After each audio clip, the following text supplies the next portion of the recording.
عمرك حسيت انك بتتصرف بطريقة معينة من غير ما تفكر؟ كأن عقلك بيقودك لوحده، وللأسف ده مش صدفة، ده عقلك الباطن بيشتغل. عقلك الباطن بيأثر على 95% من تصرفاتنا بدون وعي مننا، من أول العادات ردود الأفعال لحد اختياراتنا اليومية. وكل ده بيحصل بسبب برمجة متخزنة جوانا من زمان. لما كنا صغيرين أي تجربة صغيرة مرينا بيها اتخزنت في عقلنا الباطن. اي كلام اتقالك عن نفسك حتى لو كان سلبي فاحتمال كبير قوي يكون لسه بيأثر فيك. اي خوف او قلق اتزرع فيك فغالبا هيكون بيأثر على قراراتك من غير ما تاخد بالك. يعني ممكن نكون بنعيش حياة مش بتاعتنا اصلا، عايشين حياة بناء على معتقداتنا القديمة. خد بالك من الجمل اللي بتكررها لنفسك، هي ايجابية ولا سلبية؟ هل هي ايجابية ولا كلها شك؟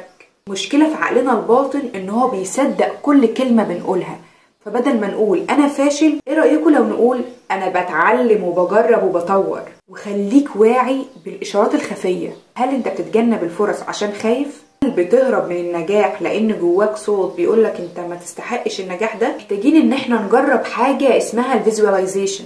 قبل ما نبدأ في اي حاجة تخيل انك عملت الحاجة دي ونجحت فيها، فعقلك يبدأ يصدق ان ده واقع وهيشتغل عليه. خلونا متفقين ان احنا كلنا محتاجين نتخلص من المعتقدات اللي هي ملهاش لازمة، اللي هي فعلا هل المخاوف دي بجد ولا حاجة اتعملت زمان وفضلت معايا؟ عقلك الباطن بيشتغل 24/7، بس السؤال هنا هل هو بيشتغل لصالحك ولا بيشتغل لضدك؟